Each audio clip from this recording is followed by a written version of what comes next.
Deus abençoe, viu, querido? Amém.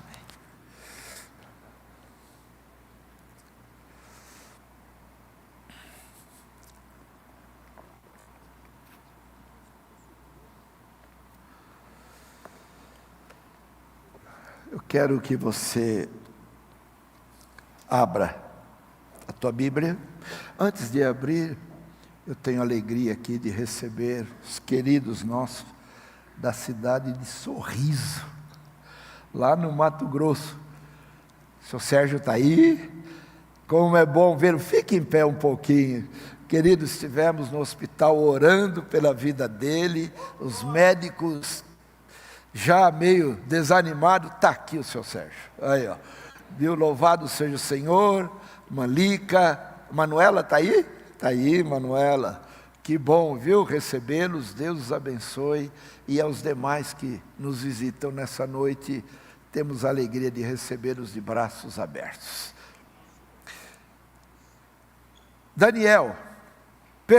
Apocalipse, é parecido. Capítulo 7.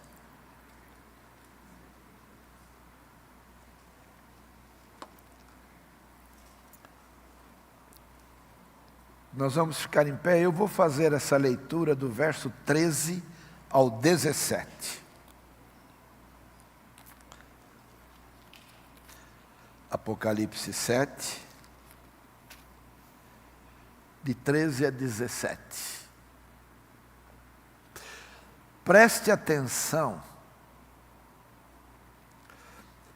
que dentro desses versos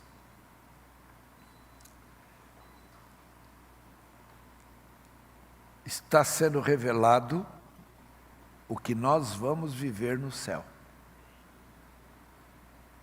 Você entendeu o que eu falei? Ó, presta atenção aqui, ó. Aqui está sendo revelado o que você, eu, nós vamos viver lá em cima. Lá em cima.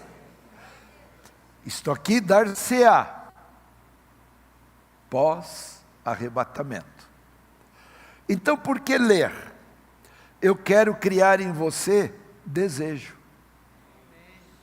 Eu quero que você tenha o desejo de estar lá. Para estar lá, há uma caminhada. Mas vamos ler o que nos aguarda lá. Verso 13. Quero que todos leiam, porque isto aqui é maravilhoso. Se você tem desejo. Se você não tiver desejo, não leia. Porque se você não tiver desejo de estar aqui, é sinal que você vai estar em outro lugar. E eu queria evitar de você ir para o outro lugar. Vamos ler? Então vamos lá, vai.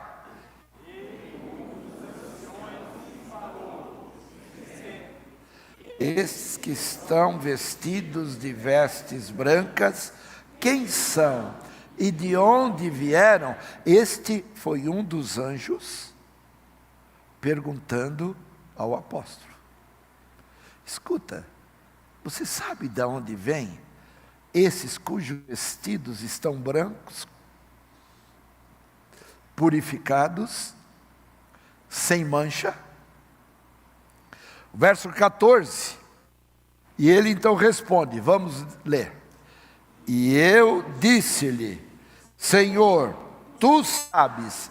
E ele disse-me, estes são os que vieram grande tribulação e lavaram os seus vestidos e os branquearam no sangue do Cordeiro. Veja que detalhe, estes são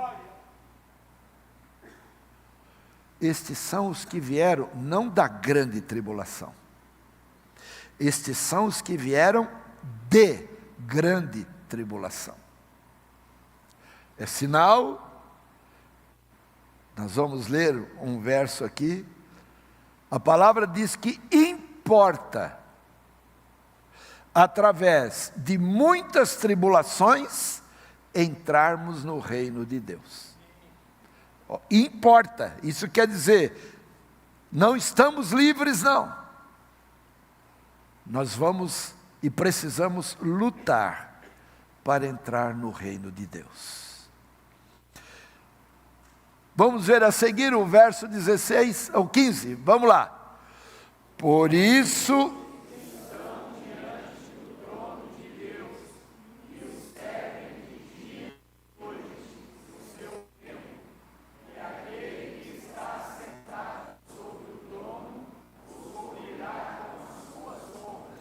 notaram? Ninguém vai para lá para dormir o dia inteiro. Alguém pergunta: o que vai ter no céu? Esses são os que estão diante do trono de Deus. E o quê? Lá não vai ter noite. Ele está usando o linguajar nosso. Lá será eterno. Porque a palavra diz que a luz do Cordeiro vai iluminar todos os dias. E que o Cordeiro é a lâmpada que estará iluminando o paraíso. E nós estaremos lá, diante do quê? Não, diante, aonde que nós vamos estar? Diante do trono. Do trono. Você sabe o que é isso? E estaremos servindo com o quê? Cânticos, louvores, adoração, dia e noite. Olha só. E o que está sentado sobre o trono vai nos cobrir com a sua sombra, quer dizer sabedoria. Nós não podemos desconhecer uma coisa: lá na glória continuaremos aprendendo, porque toda a eternidade não será suficiente para conhecermos a Deus. Toda a eternidade. Por isso estaremos aprendendo dia e noite. Nossa!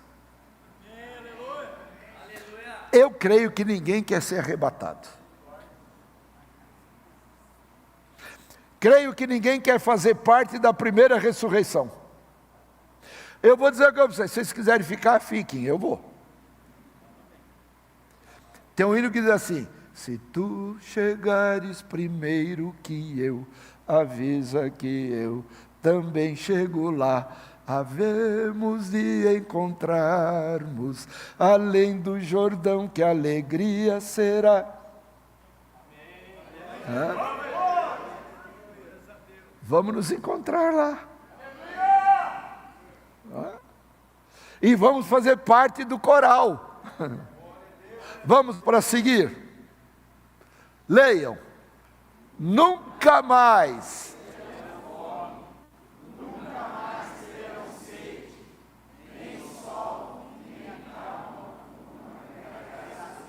Vai, porque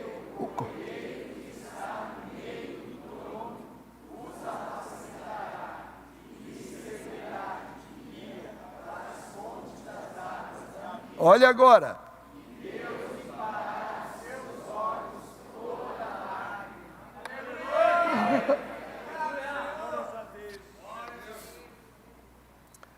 Que precisa mais? Isto está profetizado em Apocalipse, que acontecerá sobre a tua vida e com a tua vida. Está profetizado. Por isso que Deus disse a João: escreve. Ele não deu uma sugestão, ele deu uma ordenança. Escreve as coisas que vistes, a que tens visto e aquelas que ainda tu verás. Para nós, igreja, nós estamos no início da caminhada do desfrute deste momento. Vou lhe dizer, aqui está escrito que o Senhor nos servirá de guia às fontes da água da vida. enquanto ali não chegarmos, vamos transportar o que tem lá para aqui, para o nosso meio. Porque Jesus está no meio dos castiçais. Ele não sai do meio da igreja. Isso alegra o teu coração? E se Ele está aqui, Ele está porque quer realizar alguma coisa. O que Ele vai realizar só você sabe. Porque só você tem conhecimento do que é necessário mudar na tua vida. E Ele vai mudar o que você sabe e o que Ele quer. Pai, fale conosco agora e nos dê alegria, Senhor, de ouvirmos a Tua voz. Eis aqui a Tua palavra, as Tuas promessas. Então, Pai querido, fale conosco, no nome de Jesus Cristo. Leva a nossa mente agora cativa ao Teu trono, e que não falte no nosso coração a gratidão por ouvirmos a Tua voz. No nome de Jesus, fale conosco. Amém. Podemos assentar. Antes de entrarmos já no assunto, eu quero rapidamente dizer algo. Talvez não, alguns já perguntaram. Há dois apóstolos envolvidos com a mesma cidade. O apóstolo Paulo escreve na sua carta aos Efésios sobre Éfeso. E o apóstolo João escreve em Apocalipse sobre a igreja de Éfeso. Então, guarde isso. Paulo, na sua segunda e terceira viagem, ali por volta do ano 52, 53, Paulo vai para Éfeso e funda a igreja de Éfeso. E lá fica por quase 3 anos, até o ano 57. Quando então João vai para lá, porque Paulo logo depois é decapitado, aos 62 anos. E a promessa que no contexto bíblico nos deixa claro, é que somente um dos apóstolos ficaria vivos até o momento em que o Senhor fosse escrever este livro.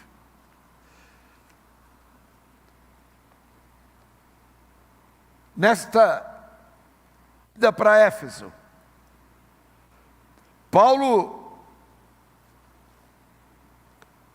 é decapitado por Nero, imperador romano. João está lá, com mais ou menos 85 a 90 anos de idade. Havia mudado o imperador que se tornara pior do que Nero, que era o Domiciano. Esse imperador vê que João ainda está pregando e falando de Jesus. E ele traz então, manda trazer João para o seu palácio. E ali tenta martirizá-lo de todas as formas. E assim envia-o para a ilha de Pátimos. Uma ilha que só era enviado para lá os criminosos. Homens rejeitados pela sociedade por cometerem crimes. E agora esse apóstolo vai para lá. E vai escrever algo tão glorioso no momento da pior aflição. Eu queria te dizer algo. O Senhor, Ele se revela no momento em que nós não vemos nenhuma condição para isso. Quando você passar por momentos terríveis, lutas terríveis, saiba que algo você vai conhecer a mais do Senhor que você serve. As lutas vêm muitas vezes para que a nossa estrutura seja forjada. Quando João fala isso lá no 9, 10, ele diz, eu, João. Ele não fala eu, apóstolo João. Ele diz, eu, João, vosso irmão em aflição. Vosso irmão no reino. Vosso irmão na persistência. Aflição, reino e persistência estão inteiramente ligados. Então o que João está dizendo é, não sou diferente de nenhum de vocês. Se Deus está usando esse momento para me revelar através de Jesus Cristo os segredos de que está por vir, eu quero dizer a vocês, por isso ele escreveu as 7 igrejas da Ásia como representantes das igrejas que desde aquele momento em que ele começava a escrever até os nossos dias de hoje, todas as igrejas iriam ouvir o que o Senhor disse para eles: escreve no livro o que vistes, o que vês, o que tens visto e o que há de ser. Chegou até nós. O que esse homem estava sofrendo com 90 anos, prisioneiro, em trabalhos forçados, é o que nós estamos meditando hoje. Pare para pensar. Que legado nós temos deixado? Quando você já não estiver mais aqui, o que vão dizer e o que vão ler, através do teu comportamento, atitudes e testemunho.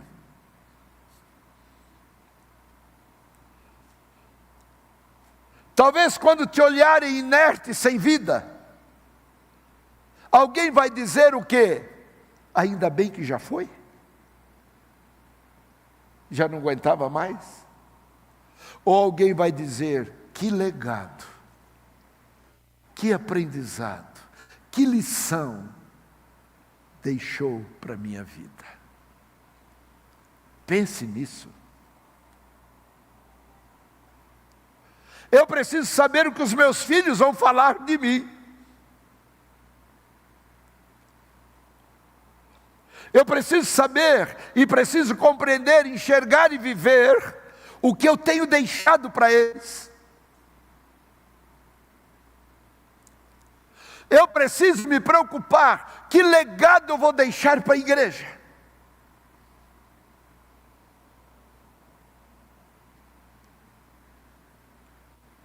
E muitas vezes, o Senhor, sabedor disso que Ele é, Ele vai te preparar para que o teu legado, aquilo que você deixar, seja admirado por aqueles que estiveram ao teu redor. Os acontecimentos com a minha e com a tua vida querem ensinar a alguém algo de precioso.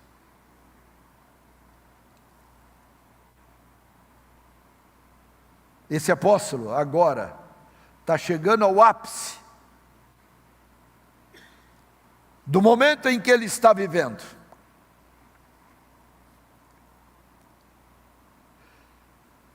Ele agora vai escrever todos os segredos guardados por Deus desde Daniel. Falei na quinta-feira que em Daniel o livro é fechado e selado. Mas aqui em 22:10 do Apocalipse, o Senhor ordena, não feche esse livro, não cele este livro, porque já é o tempo do fim. Nós já estamos vendo o início dos finais dos tempos. Lemos aqui quinta-feira, terremotos. Hoje, para variar, já vimos até mais terremotos aí na Indonésia e em vários lugares. A sequência dos terremotos, a sequência das epidemias, a sequência das pestes. Quanta gente está morrendo no mundo todo. Por quê? Porque o homem está destruindo aquilo que era hoje original da criação de Deus. O homem interfere em tudo isso. O homem está destruindo. Na Europa estão morrendo de calor. Em todos os países da Europa. Em outros países estão morrendo de frio. Outros países morrendo de sede, outros países morrendo de fome. Irmãos, deixa eu lhes dizer, Jesus está para voltar.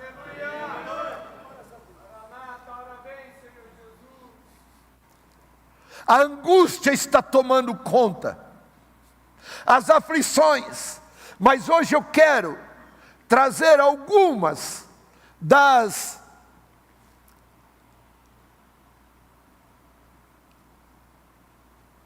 revelações sagradas que está em Jesus Cristo.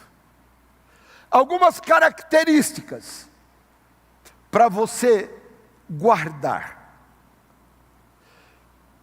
Primeiro,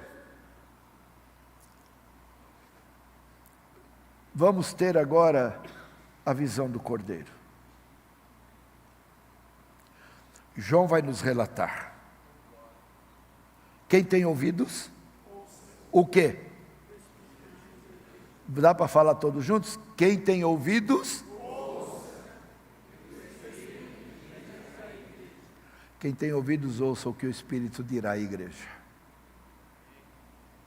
Se é a igreja do Senhor, amém, faz parte dela, amém, ouça. Ouça. Ouvir é guardar.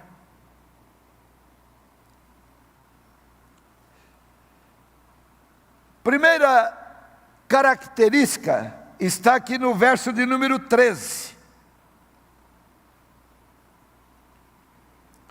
Ele diz assim: e virei-me para ver quem falava comigo.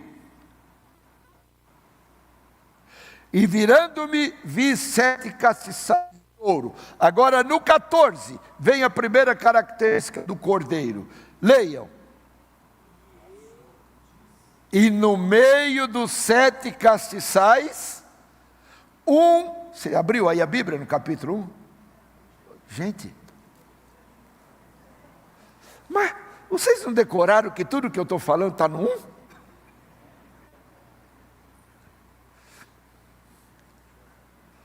E no meio dos 7 castiçais o quê?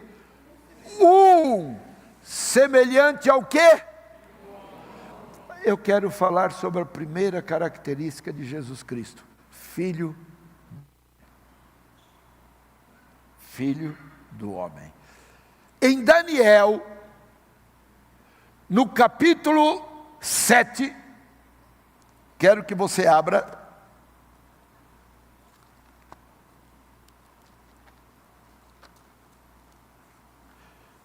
Verso de número, eu vou ler o 3 e o 4. Olha a palavra profética do despir-se do Senhor da natureza divina. Olha que coisa tremenda.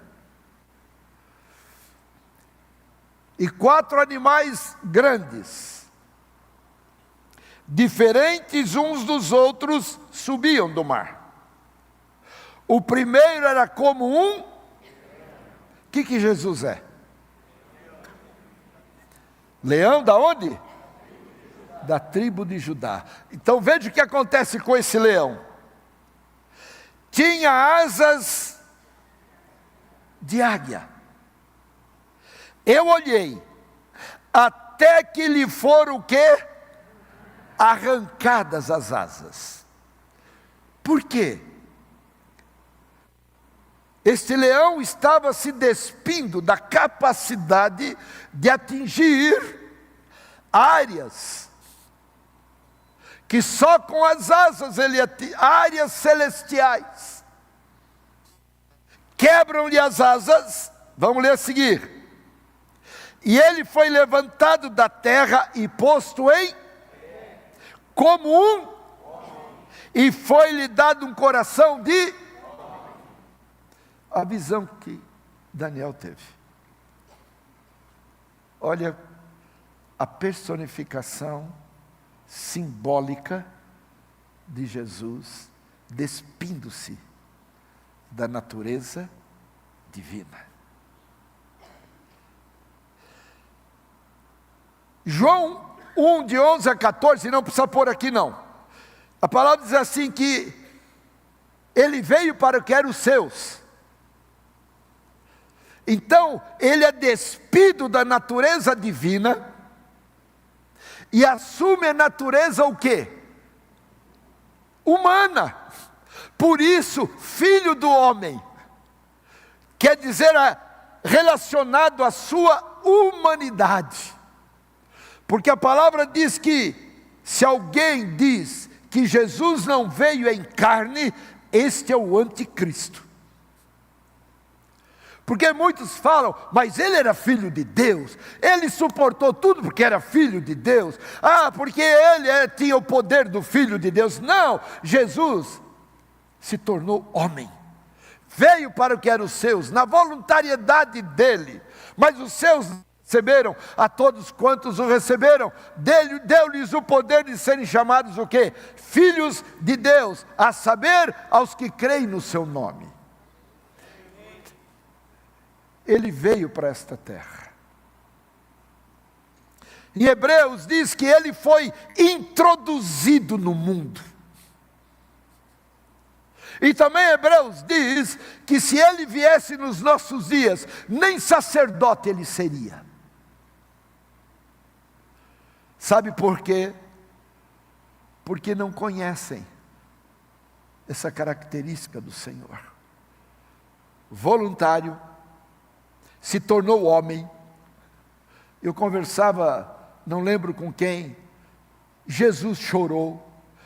Olha como ele era homem. Quando Lázaro morre, ele chora. Mas ele sabia que ia ressuscitar Lázaro, mas ele tinha o sentimento humano. Morreu meu amigo. A palavra diz que Lázaro era amigo do Senhor. Lázaro morre, Jesus chora. Aqui está a humanidade, e também o atributo glorioso de Deus sobre ele. Lázaro, sai para fora. E o defunto sai. Entendeu? Jesus cria no poder do Pai. Por isso ele ordenou, Lázaro, sai para fora. E Lázaro sai. Hoje, esse Jesus que fez isso, que chorou por Jerusalém. Jerusalém, Jerusalém, quantas vezes eu quisera juntar-te, como a galinha junta os seus pintainhos, tu não quiseste. E ele chora sobre Jerusalém. Eu enviei os meus profetas, foram mortos, maltratados, espancados. Eu queria salvar-te. Deixa eu lhe dizer uma coisa. Quando João diz assim, eu ouvi uma voz de trombeta e virei para ver quem falava comigo, tem gente aqui hoje que precisa se virar para o Senhor, porque Ele está chamando. Volte-se para Ele. João se voltou para Ele, e agora ele enxerga o Filho do Homem, na sua humanidade. Hebreus 1,6, foi introduzido no mundo. Mateus 16,18, ele agora faz o quê? Constrói a igreja sobre si, e ele diz, Pedro, sobre esta pedra, eu edificarei a minha igreja. E o que o Senhor ia fazer? Andar no meio dela. O Senhor não criou uma organização e deixou-a. Não, Ele criou e ficou dentro dela. E posso lhe dizer com segurança, nunca saiu de dentro da igreja. Nunca. Por isso que eu não gosto de algumas orações que dizem assim, Senhor, Tu és bem-vindo nesse lugar. Aqui é a casa dEle. Se a casa é dEle, bem-vindo sou eu. Nós somos bem-vindos nesse lugar.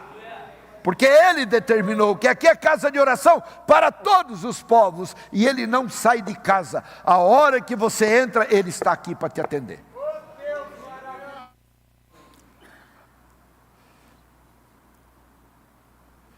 Hebreus 6, 19 e 20, Ele entra no Santo dos Santos, como um sacerdote terreno,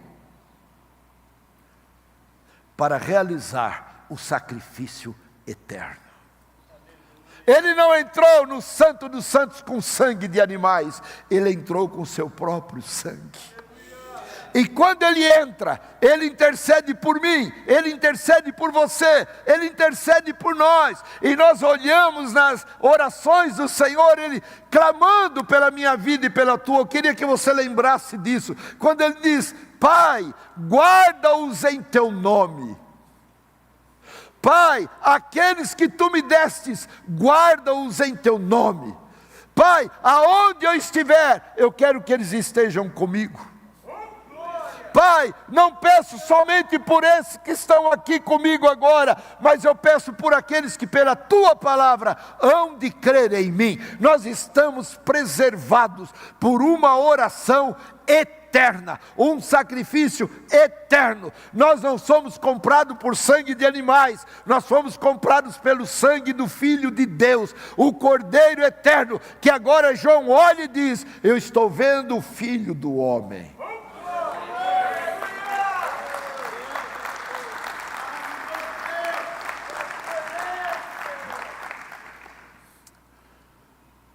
Quando João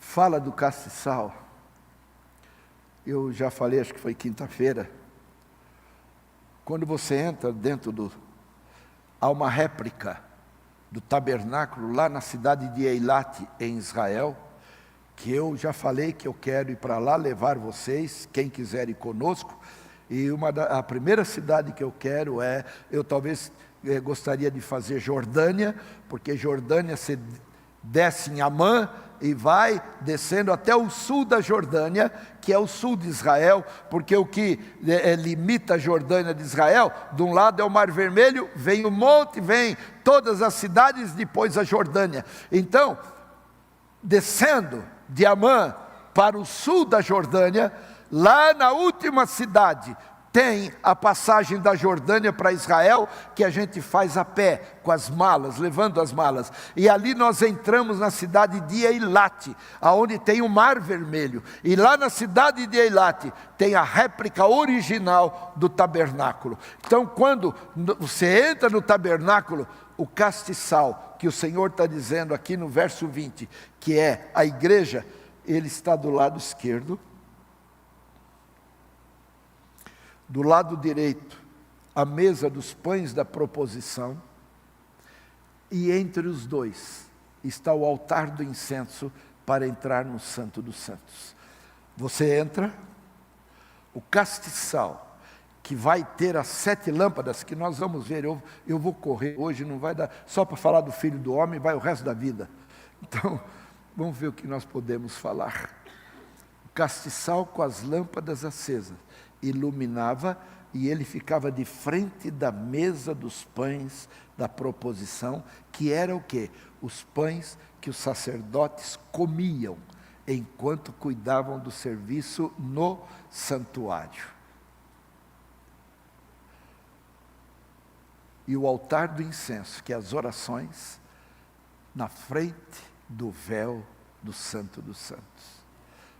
O candelabro, candeeiro, menorá, castiçal, que é tudo a mesma coisa, iluminava a mesa dos pães, o altar do incenso, como que dizendo: coma do pão e pegue o caminho para o Santo dos Santos. E o sacerdote estava lá, colocando azeite, para que as lâmpadas não se apagassem. Pela manhã, cortavam os pavios queimados, punham novo, azeite novo, e acendia o candelabro na parte da tarde, e ele passava toda a noite iluminando todo o santuário. O que isso quer dizer? Mesmo que nós passemos por uma noite,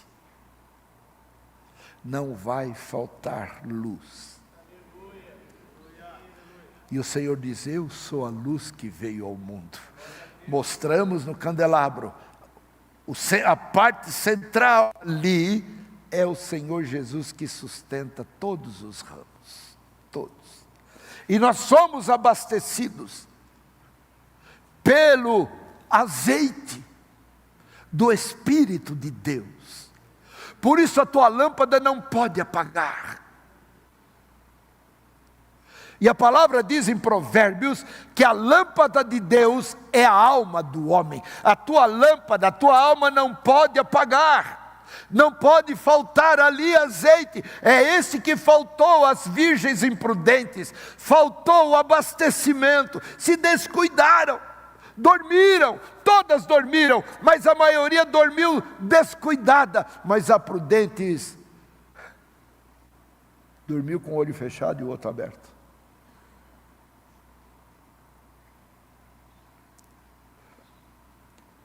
Esse iluminar não pode faltar sobre as nossas vidas. Não deixe a tua lâmpada se apagar. Não deixe a tua alma se apagar.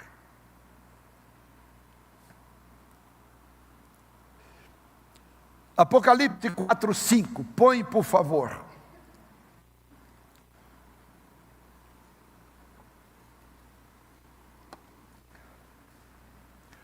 Olha o castiçal aí. Agora ele está diante do trono. Vamos ler, todos, vamos ler. E do trono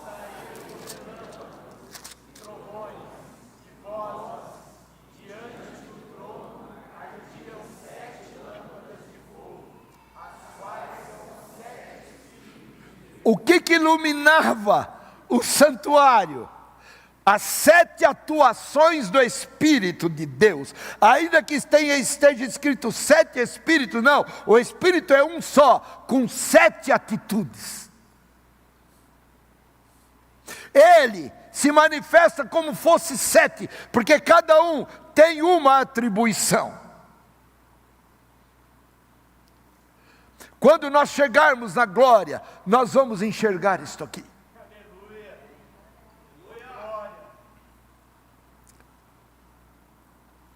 Diante do trono, 7 lâmpadas, 7 características do Espírito Santo. E eu quero dizer, não há castiçal sem lâmpada. Mas vamos ver o que essas 7 lâmpadas traz o simbolismo do Espírito de Deus. Vá em Isaías capítulo 11, verso de número 2. Esse castiçal está diante do trono.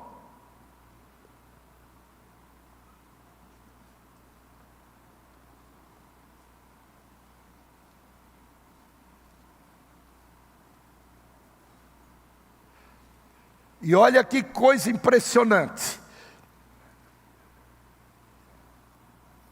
Acharam? Quais são os 7 espíritos que repousam e que é o símbolo das 7 lâmpadas que está na copa deste candeeiro? Quais são? Primeiro, Espírito do Senhor. Uma das lâmpadas. Segunda, Espírito de sabedoria. 3, Espírito de inteligência. 4, Espírito de conselho. 5, Espírito de fortaleza. 6, e 7, aí estão a representatividade das 7 lâmpadas que vai ali. Eu vou pegá-lo aqui, me permitam.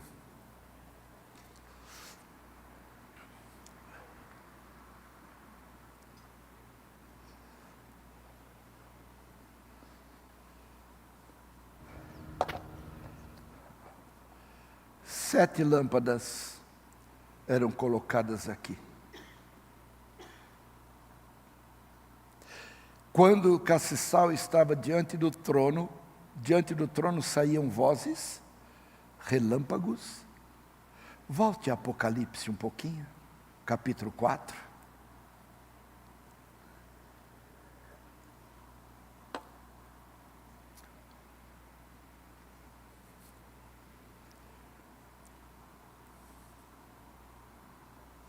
Perdão, capítulo 5.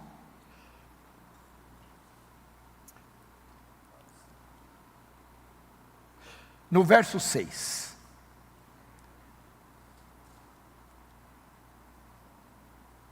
O que diz aí no 6? Leiam. E olhei, e eis que estava no meio do trono e dos 4 animais viventes, e entre os anciãos, um cordeiro, como havendo sido morto, e tinha o quê? 7 pontas, 7 olhos, que são enviados aonde? Deus nos enxerga através das 7 lâmpadas. Isto é figurativo. Não pense, nós temos aqui uma figura, vamos dizer, literal, materializada numa peça, que nós já falamos dele. Mas aqui, em cima, é que está a claridade. Sem as lâmpadas acesas, não tem condições de trabalhar no santuário. Por isso os sacerdotes nos seus turnos cuidavam do azeite. E o azeite que ia aqui, isto aqui nós falamos, era uma peça inteiriça batida de ouro puro. E aqui vinha o azeite, primeira remessa do azeite extra virgem. Porque o azeite ele era prensado. Mas o primeiro azeite, ele não recebia prensa de homem nenhum, de máquina nenhuma. A própria azeitona colocada em cima dele, a parte de baixo, as azeitonas iam se sendo esmagada. E aquele azeite que saía daquela máquina, por isso que diz lá que Getsemane quer dizer prensa de óleo. Então, o peso das próprias azeitonas é que tirava a primeira etapa do azeite, que não tinha interferência de máquina, não tinha interferência da mão dos homens, era natural. Aquele azeite é que era levado para abastecimento do candelabro. Isso quer dizer, Deus dá a nós a primícia do Espírito dele para abastecer a igreja.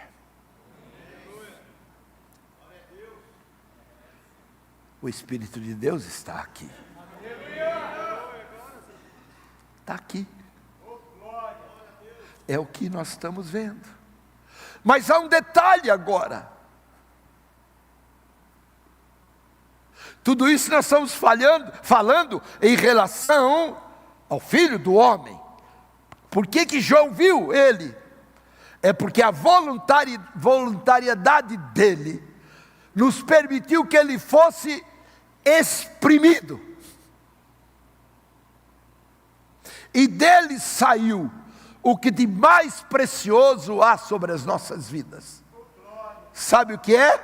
O pagamento da nossa dívida. Foi arrancado de nós, pago lá na cruz do Calvário, o nosso pecado.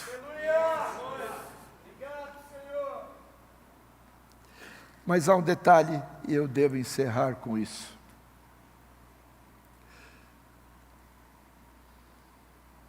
As lâmpadas estão aí, o candeeiro diante do trono.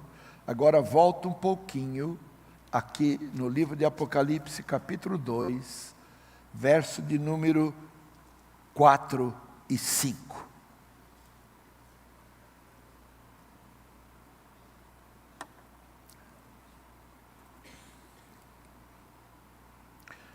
Apocalipse 2,4 diz o quê? Lembra-te, pois, de onde caíste, arrepende-te e pratica as primeiras obras. Verso 4. Tenho, porém, o quê? O quê? Falta do primeiro amor gera o apagar das lâmpadas.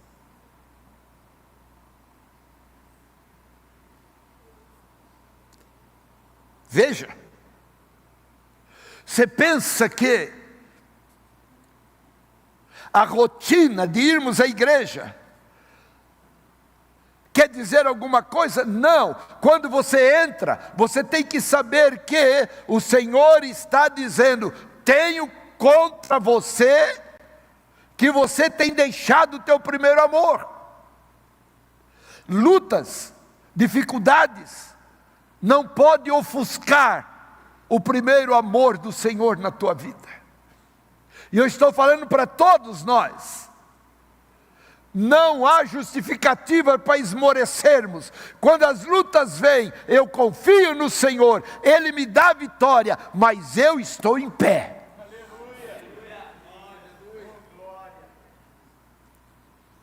Eu dizia isto, conversando um pouquinho agora há pouco com o presbítero Renato. Os acontecimentos terrenos não são suficientes para ofuscar o primeiro amor de Deus na tua vida.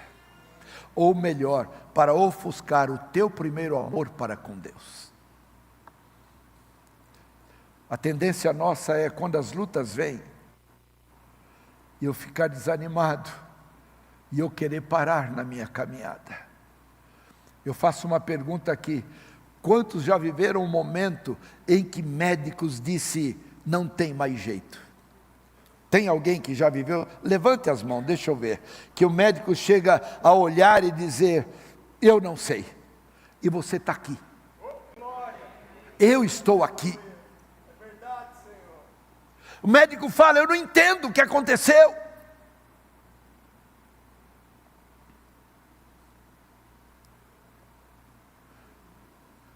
Tem alguém cuidando de você.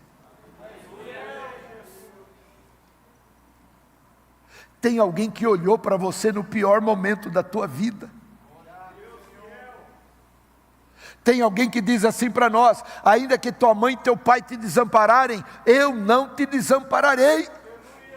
Há alguém que é fiel conosco nos piores momentos da nossa vida. E eu disse no início da ministração, é que quando as lutas vêm, e lutas terríveis, é que Deus quer revelar quem Ele é para nós.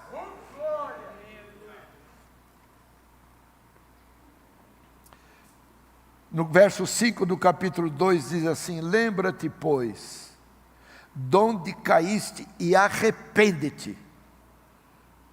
E pratica as primeiras obras. Quando não, brevemente eu virei, a ti virei e tirarei do seu lugar o quê? O teu castiçal. Se não te arrependeres. O que Deus está dizendo quando nós perdemos o primeiro amor? Volta lá, por favor, a Isaías 11:2. Vamos ver o que Deus tira. Vamos ver. Agora nós vamos trocar aquela palavra repousará. Vamos pôr agora retirará. De sobre ele, primeiro, a primeira lâmpada do candeeiro. Deus tira o quê?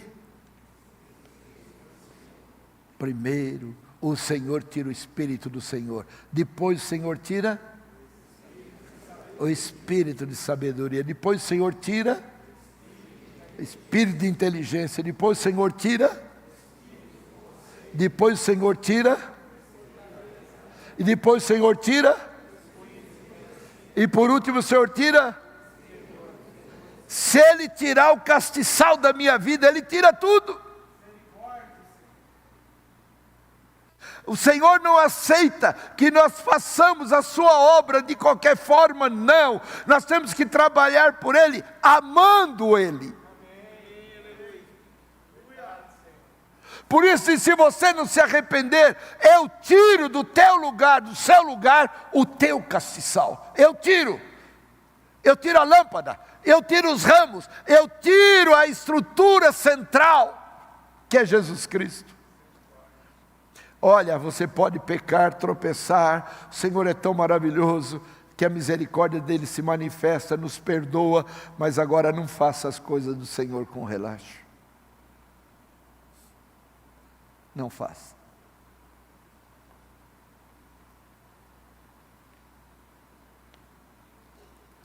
Deus não admite que você faça a obra dele de qualquer maneira.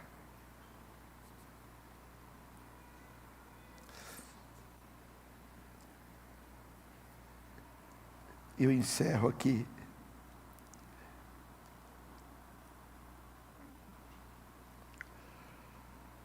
Porque o Senhor Jesus demonstrou o primeiro amor para conosco. O Filho do Homem não sai do meio da igreja, porque Ele ama quem lhe pertence. Mas sabe o que falta para nós? Eu ouvi de trás de mim uma voz como de trombeta, e eu virei para ver quem falava comigo. E quem falava com ele era o Filho do Homem. Amém? Primeira característica dele, a humanidade dele. Como humano, ele fez tudo o que podia fazer por nós. Foi rejeitado.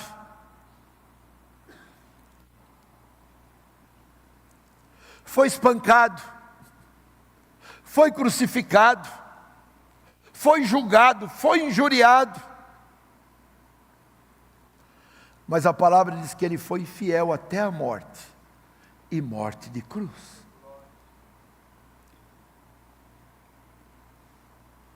Quando eu olho para o meu Senhor,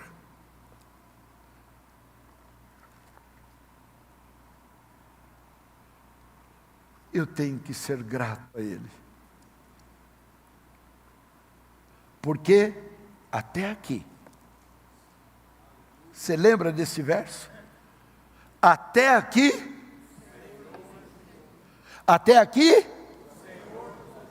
o Senhor nos ajudou.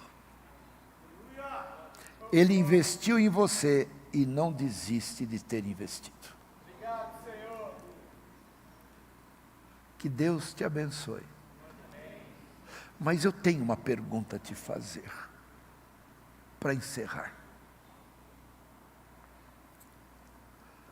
Quando João diz, eu virei-me para ver quem falava comigo. Talvez nesta noite, tem alguém aqui que está ouvindo ele falar e precisa se voltar para ele.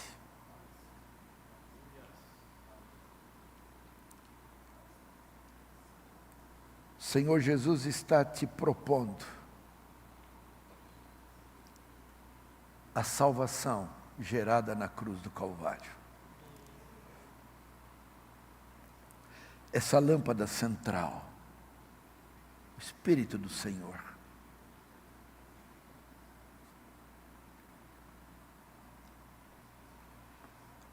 está querendo iluminar a tua vida. Eu queria que você prestasse bem atenção no que eu vou te convidar. Não vou te convidar para vir à frente, mas eu vou te convidar para você no teu próprio lugar.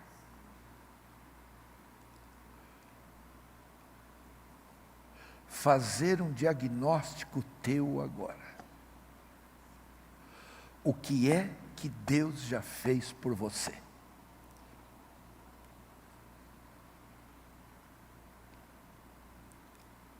O que é que Deus já fez por você? E o que é que você já fez para o Senhor? Por gratidão a tudo que Ele fez. Talvez algum dia você se voltou para Ele dizendo: eis-me aqui.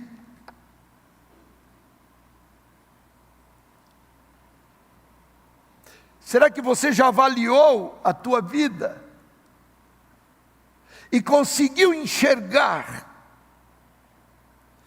o quanto Ele te ama e o quanto Ele tem te preservado? Hoje, Ele te chama. Hoje Ele te chama: vinde a mim, todos vós que estáis cansados e oprimidos, eu vos aliviarei. Mas venha a mim. Talvez você tenha ouvido muitas vezes Ele falar, mas nunca se voltou para Ele. E Ele está aqui. Se alguém que ouve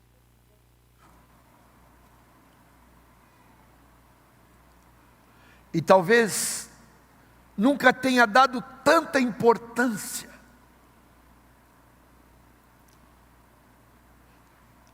o Filho do homem, que é o Filho de Deus, está te chamando. Venha como estás.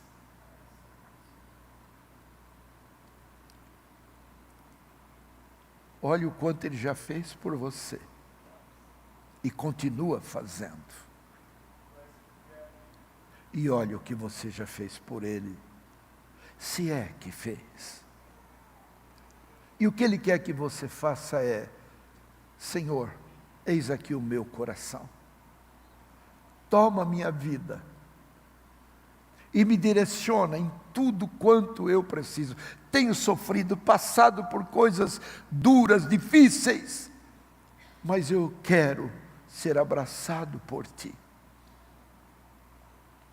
Nós só vimos uma característica dele: a entrega voluntária dele como homem na cruz do Calvário, por você, por todos nós. E eu quero te convidar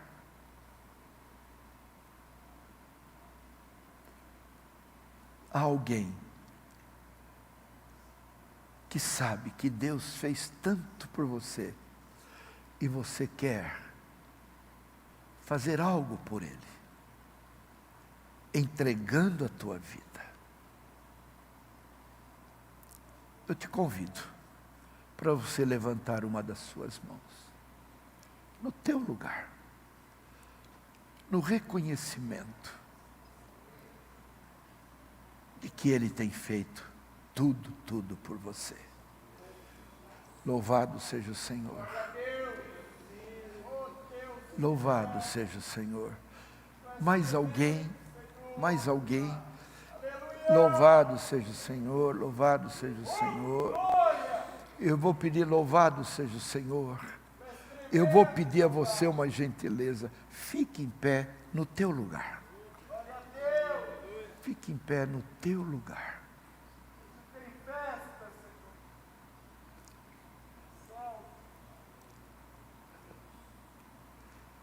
Eu louvo a Deus pela tua coragem.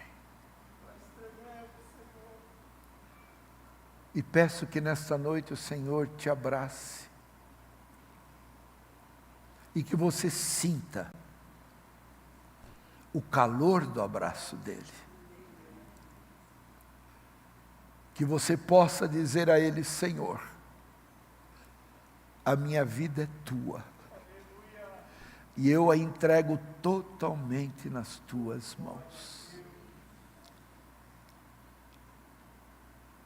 Que Deus possa te abençoar de uma forma muito especial. Eu quero orar por você. Se houver mais alguém que quer o Senhor no conduzir da tua vida, ainda dá tempo, fique em pé. Eu vou orar por você, para Deus realizar o que Ele tem a ser realizado na tua vida. Eu quero orar. Amado Deus e amado Pai,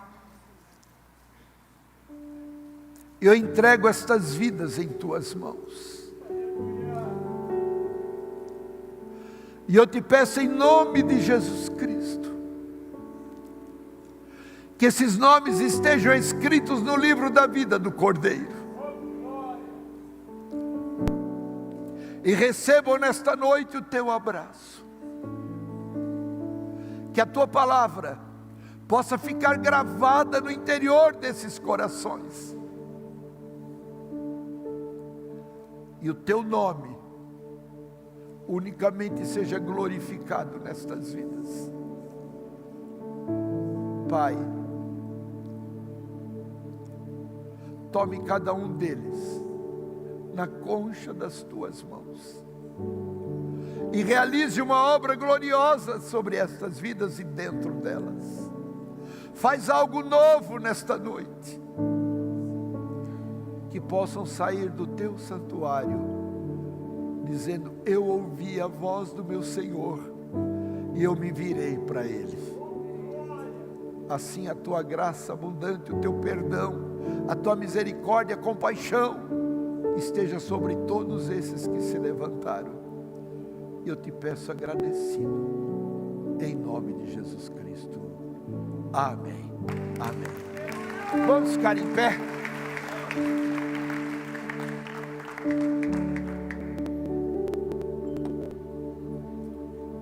Estenda a tua mão. Eu quero te abençoar agora.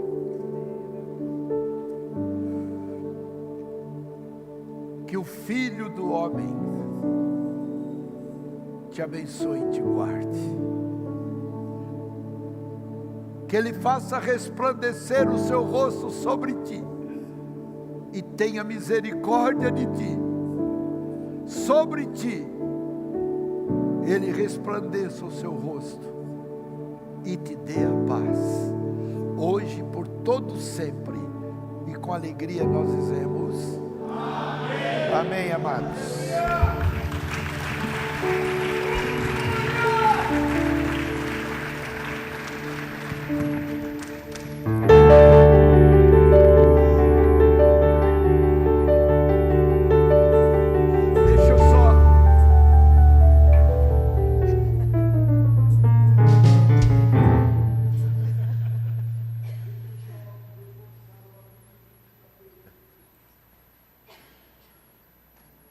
Está ligado, está vendo?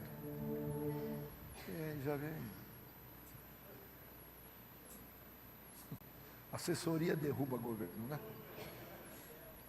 Quinta-feira, não se esqueçam, convide para estarem aqui conosco, no culto em que estarão os pastores da Coreia do Sul. E há de ser uma bênção o culto. Tá bom? Deus abençoe. Vamos louvar o Senhor e